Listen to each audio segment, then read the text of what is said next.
Olá, querido amigo, querida amiga, nos encontramos mais uma vez para continuarmos a nossa jornada espiritual. Obrigado porque você está aí comigo, obrigado porque você é o nosso colaborador e colaboradora, fazendo com que esse vídeo chegue a mais lugares, a mais pessoas, continue compartilhando. No final, se você gostou desse conteúdo, deixa aí o seu gostei ou o seu não gostei. E não se esqueça de se inscrever caso você não tenha feito isso ainda. Se junte à nossa família, a grande família do Lição Fácil, tá bom? Vamos juntos, a fé de Abraão.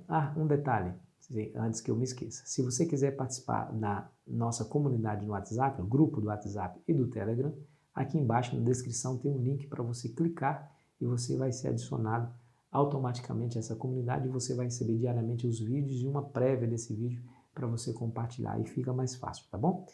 Se junte a nós. Fé de Abraão. Bom, querido amigo, querida amiga, o desafio de Abraão não era pequeno, viu? Não era pequeno, porque imagine você, Abraão casado com uma mulher estéril.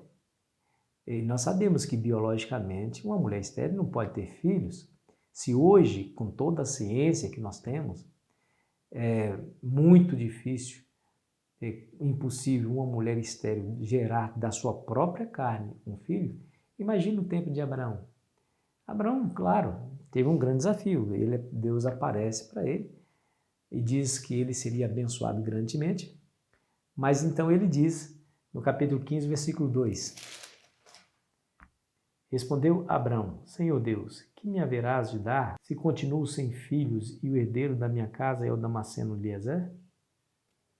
É claro que essa é uma preocupação comum se eu e você estivéssemos na mesma situação de Abraão, certamente nós faríamos a mesma pergunta. Essa indagação, esse receio estaria dentro do nosso coração. Mas Deus entende nossos receios, entende nossa dúvida.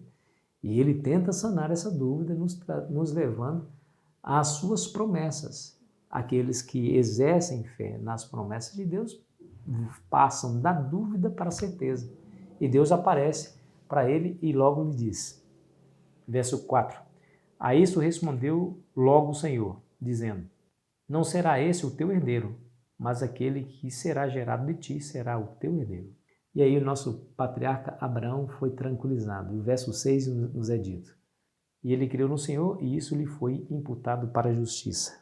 Agora aqui você percebe a importância da fé, da crença. Diz a Bíblia que ele creu, confiou em Deus e isso foi imputado para a justiça. Bom, você entende o que significa essa palavra imputado, né? Existe uma palavra muito parecida com essa, amputado. Quando você amputa uma perna, você retira do seu corpo essa perna. Mas quando você imputa, é você enxertando essa perna novamente ou enxertando qualquer outra coisa. Imputar é um ato diretamente oposto a amputar. Ou seja, Deus deu justiça para Abraão quando ele creu.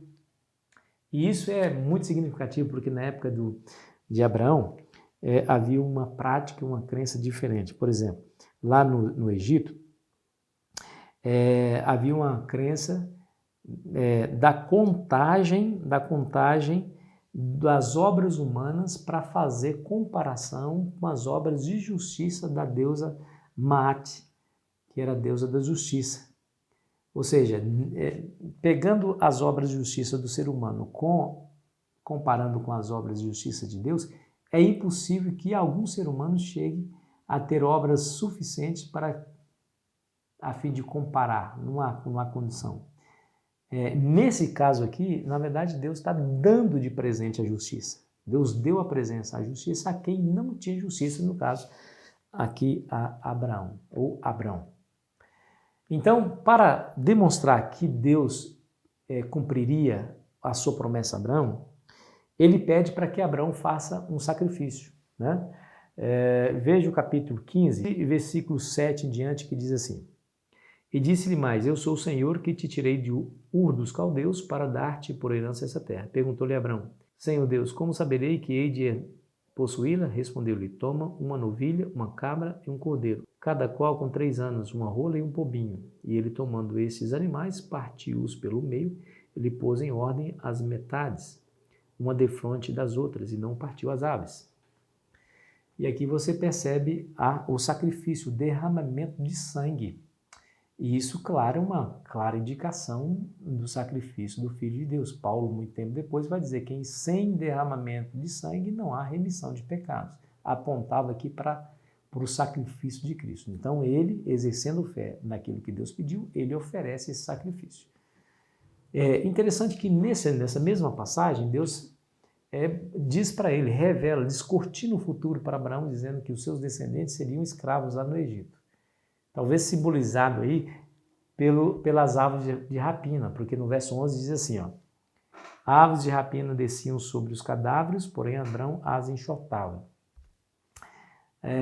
Abraão oferecendo o sacrifício, ou seja, exercendo fé no sacrifício de Cristo. Mas, por outro lado, havia algo negativo que importunava, que tirava o conforto, que era justamente as aves de rapina. Ele tinha que ficar em eterna vigilância, ou pelo menos naquele momento, a eterna vigilância é muito forte, mas pelo menos naquele momento ele tinha que estar em vigilância para que as aves de rapina não pudessem sentar sobre o sacrifício e comer o sacrifício. Então ele teria que enxotá-las. Isso demonstra os nossos problemas, as nossas dificuldades. Se nós não tivermos cuidado em vigiar, essas aves de rapina acabará levando de nós um sacrifício, ou seja, a fé em Jesus, o sacrifício que ele veio fazer por nós. Olha que grande ilustração que nós entendemos desse texto.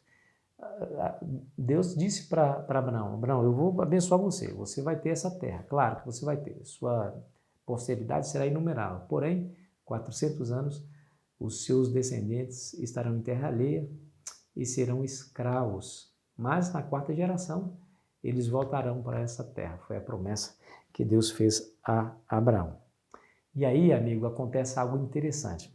Abraão coloca aqueles sacrifícios, partiu-os no meio, coloca uma banda desse lado, uma banda desse lado, e ficou ali esperando.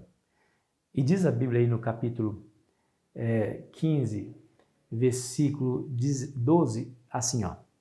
E sucedeu que, posto o sol, houve densas trevas, e eis um fogareiro fumegante em uma tocha de fogo que passou entre aqueles pedaços. E aqui, amigo e amiga, não podemos perder a lição que a Bíblia quer nos dar. Veja que Deus passa, faz aliança e repete a promessa. Eu vou dar toda essa terra para você e sua descendência, Abraão. E qual é a terra? Aí ele diz, desde o rio do Egito até o grande rio Eufrates. Quando Moisés faz a descrição geográfica do Jardim do Éden, ele diz assim, ó, está lá em Gênesis, capítulo 2, versículo 13 e 14. O segundo rio chama-se Gion, é o que circunda a terra de Cush. O nome do terceiro rio é Tigre, é o que corre pelo oriente da Síria. E o quarto é o Eufrates. É claro, meu amigo, minha amiga, que há uma indicação muito mais profunda do que simplesmente o êxodo do povo de Israel do Egito para tomar posse de Canaã, mas nós vislumbramos o horizonte dessa profecia quando todos os remidos do Senhor, que são crentes em Cristo e herdeiros de Abraão, haveria de herdar novamente o Éden restaurado. Você percebe que a história de Abraão é uma história magnífica, extraordinária, e ela contempla não somente os filhos de Abraão em suas primeiras gerações, mas a todos quantos aceitam a fé em Deus como Abraão aceitou.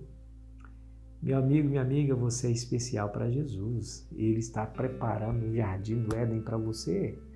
Mas você tem que fazer como Abraão fez. Você tem que crer no Senhor e confiar ainda que há falta de elementos concretos para justificar a sua crença, como houve falta de elementos concretos para acreditar que Abraão realmente seria pai de um filho gerado pela uma mulher estéril e uma mulher passada dos dias, né?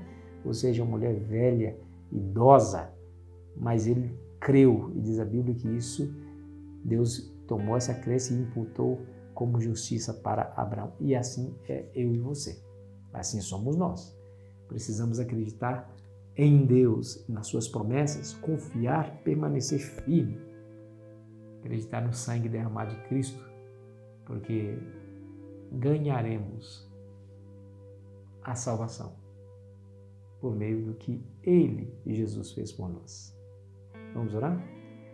Pai querido, nos ajude a entender tudo isso e colocar no nosso coração, meditar todos os dias nessa grande verdade, para que possamos estarmos firmes diante das suas promessas, pois nós pedimos em nome de Jesus. Amém.